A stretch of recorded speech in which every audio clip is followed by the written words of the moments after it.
అండి ఎలా ఉన్నారో బాగున్నారా? దేవుడిచ్చిన మహా ఉత్సవాన్ని బట్టి హెబ్రీలకు రాసిన పత్రిక దేవుడు ఒక మాట చదివిస్తూ ఉన్నాడు అనమాట అండి. మీ ధైర్యాన్ని విడిచిపెట్టకుండా జాగ్రత్తగా ఉండండి అని చెప్పేసి దేవుడు తన పరిశుద్ధ లేఖనం ద్వారా చదివిస్తూ ఉన్నాడు అనమాట అండి. మనకు ఎన్ని శ్రమలు వచ్చినా, ఎన్ని శోధనలు వచ్చినా, ఎన్ని ఇబ్బందులు వచ్చినా, ఎన్ని ఇరుకులు వచ్చినా కానీ, ఎన్ని ఆపదలు వచ్చినా కానీ సర్వశక్తి గల దేవుడి నామంలో ప్రార్థన చేయలే తప్ప మన ధైర్యాన్ని మనం కోల్పోకుండా జాగ్రత్తగా ఉండమని చెప్పేసి దేవుడు తన పరిశుద్ధ లేఖనం ద్వారా చదివిస్తూ ఉన్నాడు అనమాట అండి. దేవుడు ఇచ్చిన మహావచనం అనుకోవడం బట్టి యోబు గారికి ఎన్ని శ్రమలు వచ్చాయండి, అయినా కానీ ఆయన ధైర్యాన్ని విడిచిపెట్టారా? ఏమాత్రం కూడా ధైర్యాన్ని విడిచిపెట్టకుండా దేవుడు ఉన్నాడని చెప్పేసి దేవుని నామంలో ప్రార్థన చేసుకుని చక్కగా ఎంతైతే కోల్పోయాడో రెట్టింపు ఆశీర్వాదాన్ని సంపాదించుకున్నట్లు మనము చూస్తూ ఉన్నాం అనమాట అండి.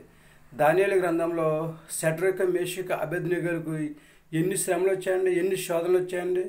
చివరికి ఎన్ని సాధనలు వచ్చినా కానీ వాళ్ళ ధైర్యాన్ని కోల్పోకుండా సర్వశక్తి గల దేవుడి నామములో ప్రార్థన చేసుకున్నారు కనుక చక్కగా వాళ్ళ అగ్నిగుండము ఏమీ చేయలేకపోయిందండి.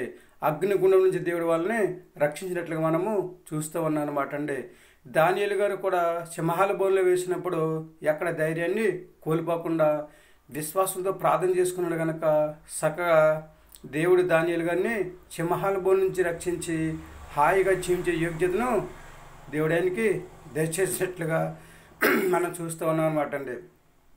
దేవుడిచ్చిన మహావచనం కొరం బట్టి చక్కగా చాలామంది పరిశుద్ధ గ్రంథంలో చక్కగా ధైర్యాన్ని కోల్పోకుండా ప్రార్థన చేసుకుని ధైర్యంగా ఉండి ఏ సమస్య వచ్చినా సరే ప్రార్థన ద్వారా వాళ్ళు జయించినట్టుగా మనము చూస్తూ ఉన్నామన్నమాట అండి.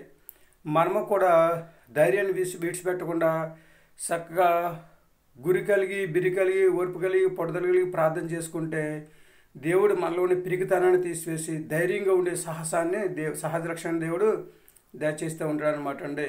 సర్వశక్తిగా దేవుడి నామంలో ఎన్ని తలసినా ఏదైనా జరిగేది దేవుని చిత్తమే కనుక అందరము కూడా దేవుని నామంలో ప్రార్థన చేసుకుంటే దేవుడు మనందరిని కూడా దీవించి ఆశీర్వదించి ఎప్పుడు ఎక్కడ ధైర్యంగా ఉండాలో, ఎప్పుడు ఎక్కడ మీకే సహాయం కావాలో దేవుడు సహాయం చేస్తానని చెప్పేసి దేవుడు తన పరిశుద్ధ లేఖనం ద్వారా చదివిస్తూ ఉన్నాడనమాట అండి.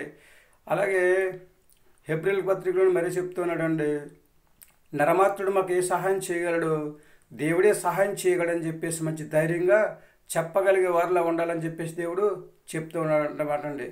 దేవుడు తప్ప మనకు ఎవరు సహాయం చేయలేడని చెప్పేసి మనం మంచి ధైర్యంతో చెప్పగలిగే సహజ లక్షణాన్ని కలిగి ఉండాలని చెప్పేసి దేవుడు చెప్తున్నాడు కనుక మరి మనం ఆలోచన చేసుకుంటున్నారండి. మనందరము కూడా దేవుని నామములో ప్రార్థన చేసుకుని ధైర్యాన్ని కోల్పోకుండా ఎన్ని ఆపదలు సంభవించినా కానీ విశ్వాసంతో ప్రార్థన చేసుకుని ధైర్యంగా ఉండే సహజ లక్షణం దేవుడు మనందరికీ దయచేయను గాక. ఆమెను ఏమంటారండి? మీ ఆలోచన మీదేనండి. నేను దేవుని మాట వింటానండి, దేవుని నామంలో ప్రార్థన చేసుకుంటానండి. ఎక్కడ నేను ధైర్యాన్ని కోల్పోకుండా, ధైర్యాన్ని విడిచిపెట్టకుండా ధైర్యంగా ఉండి ఎన్ని సమస్యలు వచ్చినా జయించి జయ జీవితాన్ని జీవిస్తారని చెప్పేసి ఎవరైతే అంటూ ఉంటారో వారందరూ కూడా తల్ల వంచండి. చిన్న ప్రార్థన చేద్దాం. మహాపరిశుని పరలోకపదండి, నీ ఘనమైన పదాలు లెక్కలు స్తుతి స్తోత్రాలు ప్రభా. సర్వశక్తి గల దినాన్ని తండిస్తుంది ప్రభావ. ధైర్యాన్ని కోల్పోవద్దని ప్రభావ, ధైర్యాన్ని విడిచిపెట్టొద్దని తండిస్తుంది ప్రభావ. ధైర్యంగా ఉండమని తండ్రి ప్రభావ నీ యొక్క వాక్యం ద్వారా చదివిస్తున్నారు ప్రభావ. మేము ఏదైనా చిన్న సమస్య వచ్చినప్పుడు దాని ధైర్యాన్ని కోల్పోతుందండి. ప్రస్తుతం ఏం జరుగుతుంది అని చెప్పేసి తండ్రి ఎదురు చూస్తూ ఉంటాను. నీకు వందనాలు తండ్రి. అలా చూడకుండా ప్రభావ నీ నామంలో ప్రార్థన చేసుకుందని ప్రభావ ధైర్యంగా ఉండి సహజ రక్షణ కలిగి ఉండి యోగ్యతను దయచేయమని ప్రార్థిస్తున్నాం. ప్రతి ఒక్కరిని కూడా దీవించండి, ఆశీర్వదించండి. ప్రతి ఒక్కరిలో ఉండే పిరికితనాన్ని తీసివేసి ధైర్యంగా ఉండే సహజ రక్షణ ప్రభావ ప్రతి ఒక్కరికి దయచేయని ప్రార్థిస్తున్నాం ప్రభా.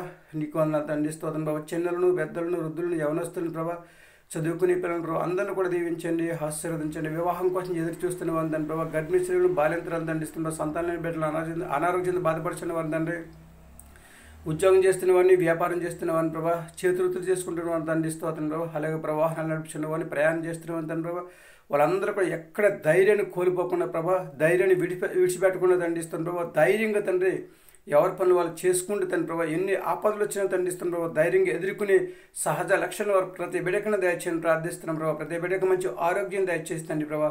ఈ నూతన సంవత్సరం అంతా ప్రభావ హాయిగా జీవించే యోగ్యతను ప్రభావ దయచేయమని ప్రార్థిస్తున్నాం ప్రభా. నీకు వందనాలు. మరొకసారి బిడ్డలందరూ కూడా దీవించి ఆశీర్వదించి ఎవరికి కావాల్సిన సహాయం వరకు దయచేసి అందరూ ప్రభా ధైర్యంగా ఉండే ధైర్యంగా జీవించి సహాయం దయచేయమని మా ప్రార్థనలకి ఇస్తాను, మా ప్రార్థన ప్రతిఫలం దయచేయండి. మా కొరకు త్వరగా యేసుక్రీస్తు ప్రశ్న నమ్మలాడి వేడుకుంటున్నాం తండ్రి.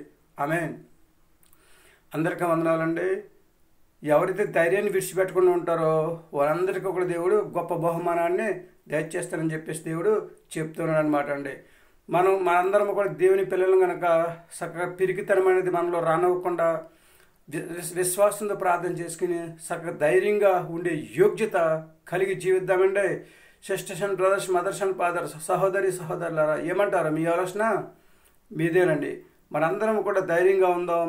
ఈ నూతన సంవత్సరంలో దేవుని మాట విని ఆయన మాట ప్రకారం నడుచుకుని చక్కగా ఈ నూతన సంవత్సరంలో ధైర్యాన్ని కోల్పోకుండా, ధైర్యాన్ని విడిచిపెట్టకుండా ధైర్యంగా ఉండే సహజ లక్షణాన్ని కలిగి ఉందాం. అప్పుడు దేవుడు మనం దీవిస్తూ ఉంటాడు, ఆశీర్వదిస్తూ ఉంటాడు, అభివృద్ధి చేస్తూ ఉంటాడు. మనందరం కూడా విశ్వాసంతో ప్రార్థన చేసుకుని ధైర్యాన్ని సంపాదించుకుందాం.